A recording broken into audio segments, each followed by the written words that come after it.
May pinuntahan kami mga kapatid dito sa Kabayan-Bayanan po, sa dulo po. May isa tayong matandang na nag-iisa sa buhay na lang po. Tutulungan natin, puntahan natin mga kapatid.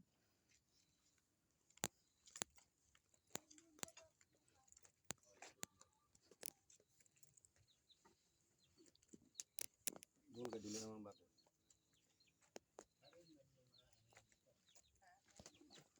Kumusta dito na yung pamumuhay niyo po? Ito po, kahit saan po ako nakakaabot naghahanap po ako ng gagamitin ko po sa pagtitis ng asawa ko. Ay, namatay na. Nag-iisa lang kayo po. Hirap ang pamumuhay dito po. Nag-iisa, Mahirap ikaw po na yung lang kayo. pamumuhay ko dito. Kaso nga Wala po, nang tumutulong sa iyo po dito. Kaya po, Wala daw mga kapatid tumutulong sa kanya. wala po akong mga kapatid na tumutulong sa akin. Wala pong mga pamangkin. Wala, no? Ang hirap ng buhay na yun. Nag-iisa na lang kayo dito. Ang layo pa man dito sa inyo. Malayo nga ho. Ano naman pati yung sa hanap buhay Igiban mo? nga ho, malayo yung tubig. Pati pag-igiban. Ano namang pagkitaan mo sa araw-araw na eh? Pagka kumikita naman po ako ng kahit isang buwig na saging lang ho. Papalit ko po. Yun na lang, papalit ng bigas po. Ito na mga kapatid, magkuha lang natin siyang buwig na saging. Para lang daw ano. Ipapalit niyang bugas po kahit mga ito. Tingnan mga kapatid yun, yung bayan ng kapatid. Ito si nanay yun. Gamit ko. Nag-iisa lang kayo dito na no? Oo. Malayo to kapatid, dito Kabayan-Bayanan. Sa dulo po dito, Las Malayo. Oo po. Malayo po.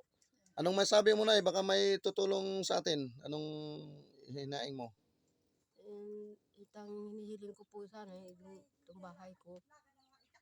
Mapagawa natin? Oo po, papaayos ko po. Yun lang ang problema po. Oo. Hayaan mo po para may magagandang loob na magbigay ng sponsor natin po mapagawa.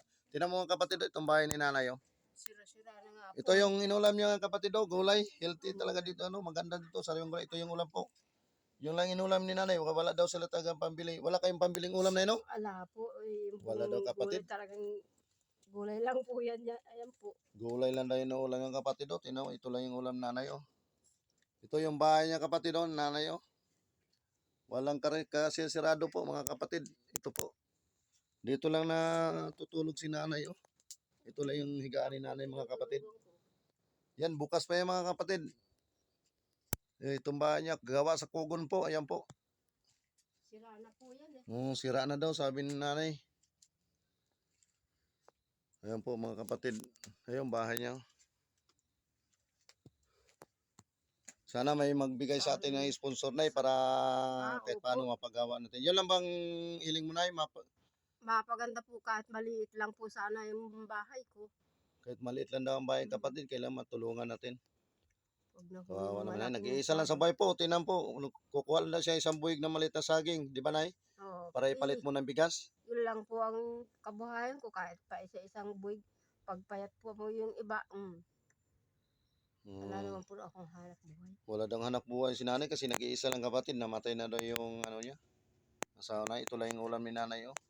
Ay wala daw siyang pambili. Wala kayong pambiling ulam na, Wala po Nag-iisa, sana mabigyan tayo. May mga Pilipino naman doon sa ibang bansa na mga double yung handa tumulong sa naghihirap dito sa atin. Opo. Sana mabigyan tayong sponsor kaya para mapagawa natin bahay. Tinawag mga kapatid, Ito lang ang bahay ng nanay, Ito po, sira na po. Ito lang. Umuulan po. Tapos malayo pa yung igibang tubig nyo, Nay? Malayo po. Doon pa po sa ilog. Di binubuhat mo na, Nay? Binubuhat ko po. Ayun kapatid, tubig ni nanay, yun, Yun ang gamit lang mga kapatid, Kanina nga Ayan. po binubuhat lang. Binubuhat lang daw niya. Ito lang higaan ni nanay po. Ayan, upin po. Ang hiling lang daw ni nanay. Anong hiling mo, Nay? Bahay po kahit hindi po ganong kalaki yan. Hayaan mo, Nay. Kung may magbigay sa sponsor, Nay, sunod linggo, babalik kayo dito sa Martes po. Kahit paano po, madalang kitang konting grocery po. Pero pag may tumulong mag-sponsor sa atin po, mas maganda. Opo. Para maipagawa kagad natin ng bahay mo, Nay. Maraming salamat naman po. Yun lang daw, wala nang pagkitaan. Si nanay, wala na nag-anap buhay sa iyo, Nay, no? Wala po Wala Ako daw, lang sabi po na. mag-isa. Nag-iisa lang daw nanay yung mga kapatid. Mga hiling lang niya, mapagawa daw yung bahay nanay. Kasi, open mga kapatid, pati dito. Ayan po. Dito, ang bahay niya. Ayan, Eh, ganun na nice. Balikan kita dito sa Martes po. Mabigyan kita ng kunting pero may kunting akong halaga ibigay sa iyo po. Pasensyahin mo to kasi baguhan lang kasi ako nga vlogger. Hindi pa ako nasawran ni Lulim. Sana masawran para kahit kung may magbigay ng sponsor mo, mas maganda para mapagawa ka natin. Ito po, pasensyahin mo tong 200 pesos po. Pasensya na Salamat po. po. Sa pagbalik po, balikan kita. Paggrosihan kita ng bigas, ulam, para hindi ka na maghirap sa pang-araw-araw. Oh, Ito lang kapatid, maraming nanay. salamat po. Hmm. Hinaing mo na yung ano mo doon kasi makita tayo sa may mga magagandang lupo. Oh, Yun lang ang hiling mo. Anong hiling mo po? bahay po. Mapagawa lang At ng bahay niya saka, mga kapatid. itong konting makakain po. Kahit unti. Alam ko nga mga lalay kasi sa Martes po, pagbalik ko dito, Opo. grosyahan kita. Hanggang dito lang mga kapatid. Maraming salamat. Maraming salamat.